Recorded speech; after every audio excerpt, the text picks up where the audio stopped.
Sebelum mulai video ini, jangan lupa klik tombol subscribe dan nyalakan lonceng notifikasi agar nggak ketinggalan video-video terbaru dari Rafael Michael. Saya beri waktu 5 detik ya. 5, 4, 3, 2, 1. Terima kasih. Halo Beautypreneur, kembali lagi sama saya Rafael Michael. Di konten bisnisnya kita kali ini, kita akan bahas tentang kapan sih waktu yang tepat untuk mulai sebuah bisnis gitu ya.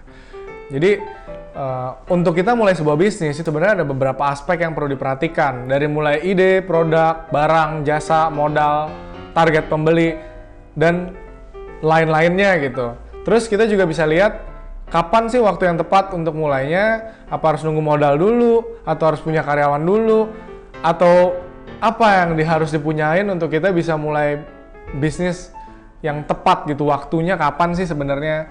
Jadi pertanyaan itu kan biasa sering muncul ya. Padahal ya itu, untuk mulai suatu bisnis ya seperti kata Tokopedia bilang gitu ya, mulai aja dulu. Nah, mungkin kita akan bahas sedikit konsep tentang mulai aja dulu ini ya. Dan ada juga yang bilang waktu tepat untuk mulai bisnis adalah hari ini katanya. Karena kita masih muda, usia kita masih banyak, semangat, kreativitas kita masih banyak, ide-ide kita masih banyak. Kapan sih sebenarnya waktu kita untuk berbisnis yang tepat gitu? Mungkin saya mau sedikit sharing juga sebenarnya gimana saya mulainya juga gitu ya. Nah, kalau dari saya sendiri, waktu saya mau mulai bisnis itu ada beberapa hal sih yang emang bikin saya tuh mau untuk mulai gitu loh. Yang pertama ya, dari sisi kepribadian kita ya, itu penting ya. Kalau kamu ngerasa kepribadian kamu udah kepribadian seorang pengusaha ya, inilah salah satu modalnya gitu. Apa sih gitu? Ya harus bisa ngambil resiko, harus bisa terima hal positif ataupun negatif yang nantinya terjadi. Akan banyak banget masalah. Kalau baru dapet 1, 2, 3, 5, 10 masalah aja udah ngedown, ya capek dah. Itu mah gimana caranya bisa maju dalam berbisnis gitu loh. Karena bisnis itu bisa ada 5, 10, bahkan 100 gitu masalahnya. Dan mungkin masalah ini bukan cuma masalah yang kita terima, tapi masalah ini adalah masalah-masalah yang kita ciptakan juga ya. Ya contohnya waktu kita mau nguber omset 2 kali lipat, itu masalah yang kita ciptakan gitu. Jadi selain kita terima masalah, kita juga menciptakan sebuah masalah. Dan kalau kita nggak bisa nerima itu udah susah tuh sebagai seorang pebisnis. Tapi kalau kamu bisa ya, kamu udah punya modal di sana gitu. Terus kita harus bisa pantang menyerah dan punya niat dan tekad yang kuat juga. Karena gampang nyerah ya udah pasti gagal punya. Karena yang perlu kita tahu ya itu bisnis itu nggak segampang itu gitu ya. Pastinya dalam perjalanannya ada up and down. Kalau kita bisa maju terus ya kita bisa sukses. Terus yang kedua, seenggaknya kita punya modal ya. Modal ini nggak harus modal uang, modal keterampilan juga bisa, modal kemampuan juga bisa. Yang penting kita harus punya modal something ya. Yang terakhir juga kalau dari saya, kalau emang cuma 3 hal ya, kita butuh restu ya. Restu keluarga juga. Kalau keluarga udah ngerestuin, pasti berkat kita, rezeki kita juga bakal melimpah lah gitu. Karena kalau dari saya sekalipun, saya start bisnis juga bisa maju begini karena restu dari kedua orang tua. Dengan kita baik sama orang tua ya. Jadi banyak masalah yang saya hadapin, saya akan tanya, minta pendapat, curhat itu penting ya. Curhat itu penting. Jadi jangan cuma self talk.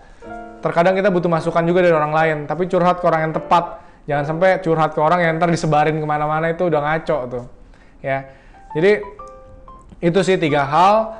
Yang pertama itu kita punya diri kita sendiri dulu ya, dari attitude sama skill kita harus ada. Terus punya modal ya, punya modal ini bisa modal uang ataupun modal keterampilan.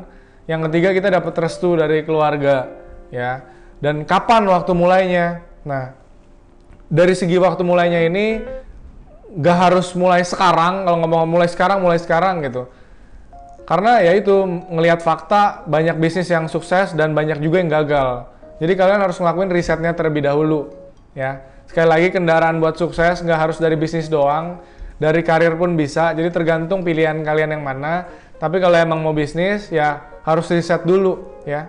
Do the market research, cari tahu konsumennya. Kalau emang mau bikin bisnis ya follow your customer ya. Ketahuin customer kita tuh sebenarnya maunya apa ya. Di situ Baru produk yang mau kita ciptain tuh apa, atau jasa yang mau kita kasih tuh apa. Kita harus ngelakuin market research dulu. Jangan serta-merta langsung mulai bingung gitu. Langsung nekat-nekat ninggalin semua yang ada untuk ke bisnis, ya bingung. Jangan begitu gitu. Do the research, improve yourself dulu, dan nanti semuanya pasti akan bisa tercapai gitu. Sebenarnya kesimpulannya, kalau emang kalian mau mulai sesuatu, kalian juga harus prepare terlebih dahulu. Karena terkadang kita tuh manusia tuh cenderung nyari hal yang belum kita punya kan. Padahal di sini kita udah punya something, kita udah punya sesuatu. Kalau kita misalnya udah punya satu bisnis yang udah lumayan menghasilkan, terus bisa aja dengan melihat peluang satu yang gede banget, kita tinggalin yang ini. Di sini kita gagal. Jangan sampai begitu dong, ya. Kita harus juga bisa, mana tahu, pikirin dulu dengan hal yang kita udah punya sekarang, gimana cara maksimalinnya, gitu, ya. Dan kalau emang memulai ya kita do the research terlebih dahulu, itu penting. Jadi semuanya berjalannya tuh smooth, bukannya kayak gambling, ya. Hidup tuh nggak tentang gambling kayak gitu. Ya kalau kita emang bisa punya kemampuan lebih, ya kita harus bisa ngelakuin riset terlebih dahulu. Kalau emang udah yakin baru kita mulai. Dan itu ya bener, mulai aja dulu, itu bener. Tapi sebelum mulai aja dulu, di belakangnya ada hal lagi nih. Kita harus tahu dulu, ya kita harus tahu dulu, kita harus kuasain dulu diri kita, sama lingkungan kita, sama bisnis yang mau dijalanin. Itu sih, intinya kalau waktu kita udah mulai, baru di situ adalah pertempuran sesungguhnya.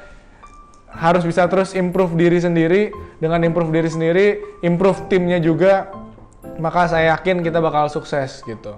Ya, itu aja dari saya.